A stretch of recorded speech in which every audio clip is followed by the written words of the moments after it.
Your coffee is ready, sir. Thank you, Andy.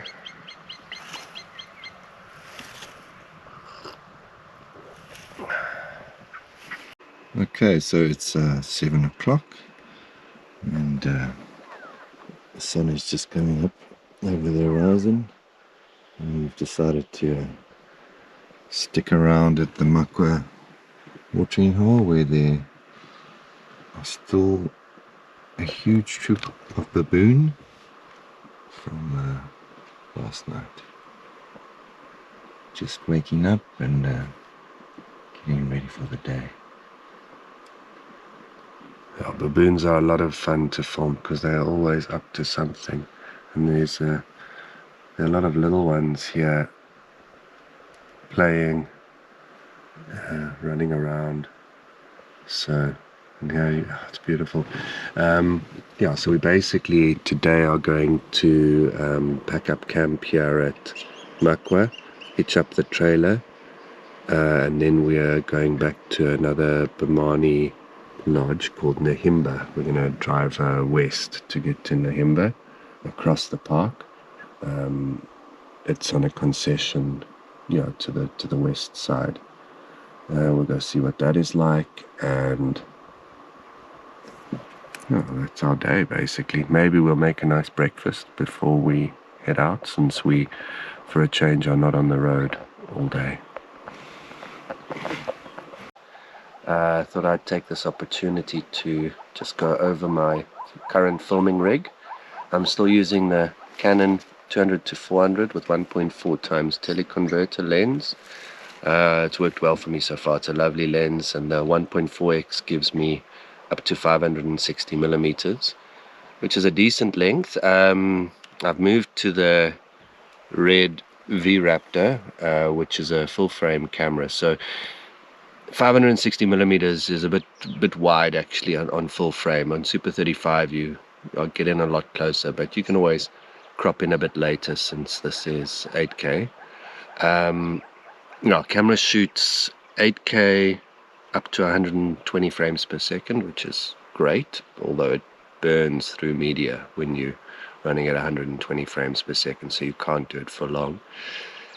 I literally got this camera, I went and picked it up on the Saturday and we left on the Tuesday, so I've hardly tested it before this trip. I quickly built had a plate made so I can lock the lens and the camera together. I always have these plates made so I can get my center of gravity as low as possible on the lens. I don't like running rods and lens support and all of that business. I just like to lock them together with a big plate. And I got to use my 3D printer to make a little spacer, but it was just 5 or 6 mils there so that these sit together nicely. The V-Raptor's working great. It's got its own sort of dedicated screen. It's made by Small HD, but it's made specifically for this camera. So it's got one cable which supplies power, and you've got controls, touch screen controls for everything.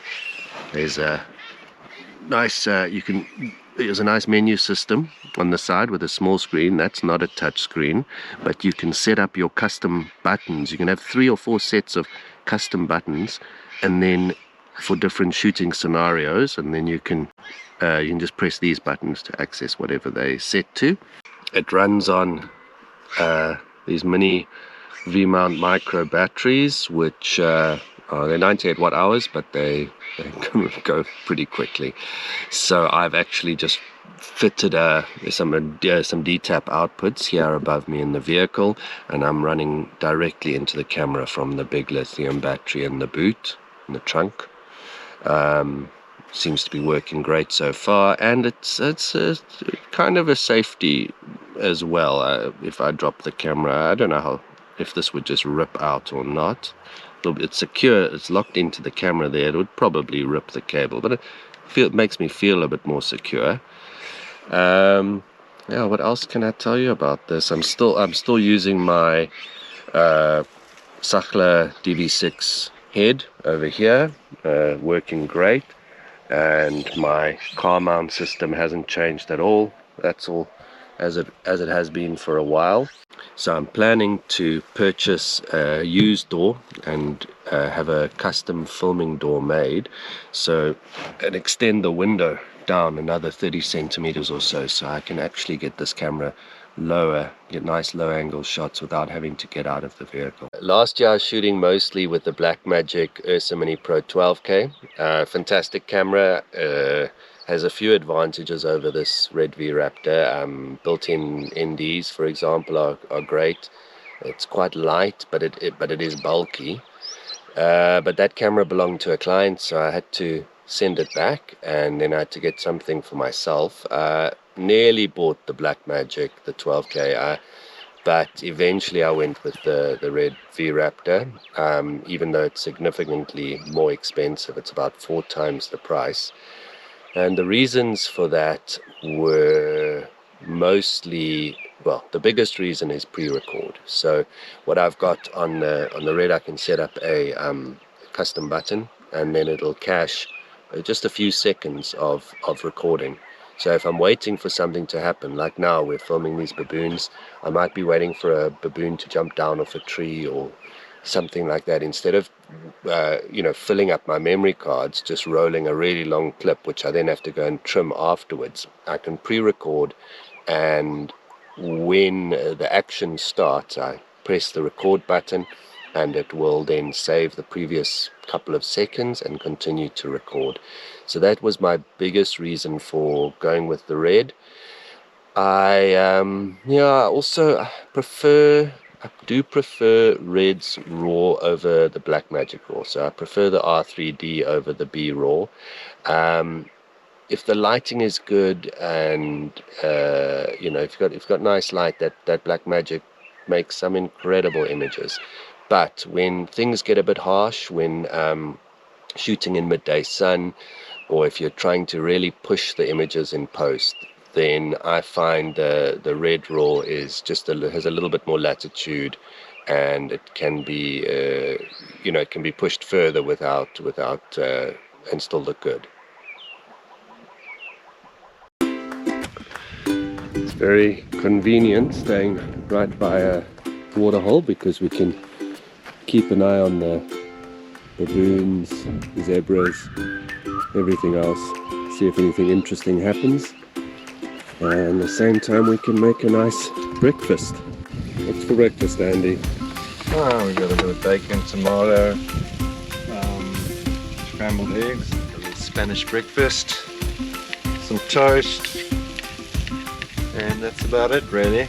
Nice. That's perfect for making 4 toast. Frying that up. I'm going to fry that egg.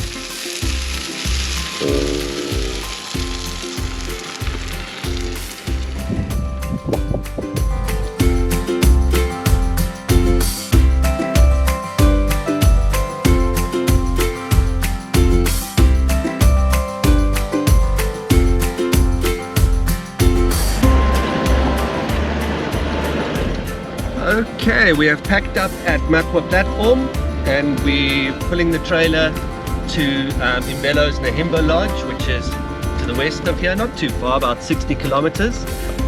Keen to see what it looks like, and I believe the environment is quite different there, so I'm interested to see how it changes, and yeah, we'll fill you in later.